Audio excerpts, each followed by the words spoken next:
How to revise sir, revise का भी तुम्हें स्टेप बता दिए। सबसे पहले तुम्हारे नोट्स बिल्कुल फिंगर टिप्स पे होने चाहिए रिवीजन करते वक्त। फिर तुम्हें वो क्वेश्चंस करने हैं जहां तुम पहली बार डीपीपी या मॉड्यूल या पीवाईक्यू जो तुमने किया था उसमें अटके थे, वो वाले क्वेश्चन दोबारा करने हैं। थर्ड स्टेप, तुम्हें कुछ 15-20 क्वेश्चन नए लेके बैठ जाना है जो तुमने पहले बार नहीं किए थे, ताकि 1 घंटे में तुमसे कितने हो रहे हैं, टाइम बाउंडेड प्रैक्टिस जिसे कहते हैं। भाई अगर कम नंबर आ रहे हैं फिर तो और पढ़ने की जरूरत है ना। ये डीमोटिवेट कहां से हो जाते हो तुम लोग? इतने कमजोर हो क्या कि कोई चीज नहीं हो रही तो डीमोटिवेट होके बैठ जाते हो? दैट शोज की इनर स्ट्रेंथ कितनी है। सेल्फ बिलीफ होनी चाहिए यार कि आप ट्राई करेंगे। और क्यों नहीं, हमारे साथ तो उल्टा होता था। हमारे नंबर नहीं आते थे टेस्ट में, हमें बुरा लगता था, बट डीमोटिवेट होके नहीं बैठ जाते थे हम। हमें सैड फील होता था कि अरे यार इतनी मेहनत करी, नंबर ही नहीं आए। फिर हम इसी दिन से और डबल एफर्ट करते। इट इज वेरी इजी, मतलब डीमोटिवेट तो हमारी डिक्शनरी में शब्द ही नहीं था। हमारे को ये पता नहीं डिप्रेशन, डिमोटिवेशन, ये सब शब्द मिल गए हैं कहीं से, राइट? ऐसा फालतू, ये सब फालतू बातें कर रहे हो आप लोग। इतना सोचना नहीं है, एफर्ट करना है सिर्फ। सब गुजरते हैं बेटा इन प्रॉब्लम से। कल बच्चे आए थे, वो भी तो अपनी प्रॉब्लम बता ही रहे थे। किसी की तुम्हें जर्नी बिल्कुल स्मूथ लगी? कोई भी नहीं था ऐसा। अब 2 तरह के बच्चे होते हैं, या तो उसके बाद वहां बहाने मारे सर हमारे पास ये प्रॉब्लम है, या फिर भाई इन सबसे ओवरकम करके एफर्ट करें। पढ़ने का तरीका ही गलत है।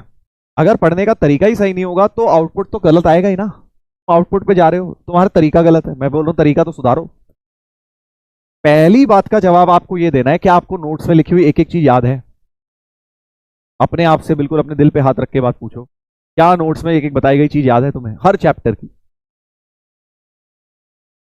95% बच्चे कहेंगे नहीं है सर याद। 5% बच्चे कहेंगे बस, और उन 5% के कंसिस्टेंटली मार्क्स आ रहे हैं। हमारे जो इनकंसिस्टेंट मार्क्स हैं उसका कारण यही है क्योंकि तुम्हें वो चैप्टर तो याद होता है जो तुरंत पढ़ रहे हैं, तो कभी कभी नंबर आ जाते हैं, बट कंसिस्टेंसी पाने के लिए वो सारी चीजें तुम्हें रेगुलर बेसिस पे रिवाइज करनी होती हो। तुम करते नहीं हो, पता ही नहीं है। तुमसे पुराने फॉर्मूले पूछ लो, अभी याद ही नहीं होंगे आधे से ज्यादा लोगों को। That is the problem. नहीं है सर, देख लो। जब ये सभी तुम्हारा जब फर्स्ट सेकंड स्टेप ही गलत है तो तुम कैसे ये एक्सपेक्ट कर रहे हो कि तुम्हारे नंबर आ जाएंगे आईटीएस में? दिस इज द, तुम्हारा सिर्फ फर्स्ट स्टेप सही है, क्लास अटेंड करते हो, द फर्स्ट। सेकंड स्टेप क्या है? घर जाके रिवीजन करना। थर्ड स्टेप क्या है? घर जाके क्वेश्चंस करना, सारे क्वेश्चन करना, टीपीपी करना, मॉड्यूल करना, कोई बुक करना। फोर्थ स्टेप क्या है? पीवाईक्यूज करना। ये 4 स्टेप हैं एक चैप्टर के। और फिफ्थ स्टेप है कि जब ये चैप्टर हो गया होगा, 1 महीने बाद, 15 दिन बाद उसे रिवीजन फिर करना। जैसे फॉर एग्जाम्पल आपने पूरा 4 स्टेप्स सपोज बाइनोमियल के लिए करे, समय करे होंगे, बाइनोमियल के क्वेश्चन भी हो रहे होंगे, मजा आ रहा होगा, बढ़िया लग रहा होगा, बट अब भूल गए होगे सब। तो बीच में अगर रिवीजन ही नहीं करोगे तो भूल जाओगे। तो फिफ्थ स्टेप है रिवीजन करना उस चैप्टर का, नोट से। अगेन सेम प्रोसेस, थोड़ा फास्ट रिवीजन। टीपीपी में जहां क्वेश्चन में फंसे हुए थे वो करने, पीवाईक्यूज करने, कुछ नए क्वेश्चंस करने, टाइम बाउंडेड प्रैक्टिस करनी। That is how you practice and prepare. ऐसे होती है तैयारी, ऐसे नहीं होती जैसे तुम करते हो, वीडियो देख लिया हो गया, आगे का कुछ पता ही नहीं। या करते भी हो तो पहला स्टेप, दूसरा स्टेप, मैक्सिमम तीसरा स्टेप। बहुत लोग आप में से 5वां स्टेप तो भी नहीं है। कई लोगों ने आज तक दोबारा से सोचा भी नहीं है क्वाड्रेटिक में क्या हुआ था क्या नहीं हुआ।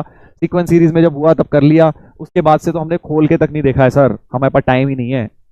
तो अगर आप उस कैटेगरी में है कि हमारे पास टाइम नहीं है, तो आईआईटी के लिए भी आपके पास टाइम नहीं है, सिंपल।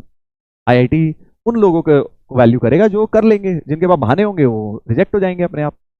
अगर आप सेलेक्ट होना चाहते हैं, पहले तो बहाने बंद करिए, सोल्यूशन ओरिएंटेड बनिए, प्रॉब्लम आइडेंटिफाई करके उनके सोल्यूशन निकालिए, rather देन उनके रीजंस ढूंढना कि क्यों होते हैं। मैं मानता हूं, ये नहीं बोल रहा हूं कि गलत तुम्हारे लॉजिक है, तुम्हारे जेन्युइन रीजंस है। नहीं है टाइम तुम्हारे पास, अब ये सोचो टाइम निकलेगा कैसे। That is what winners do. Okay, तो थोड़ा यार अंदर से जज्बा लेकर आओ। ऐसे नहीं होती आईआईटी सिलेक्शन, ऐसे नहीं होता, मेहनत करनी पड़ती है, इतनी आसान नहीं है चीज, ये बहुत बड़ी चीज है। इसमें आप अगर आप सिलेक्शन हो गया तो आपको एक तरह से आपकी लाइफ एलिवेट हो जाएगी, और इतना आसान नहीं है।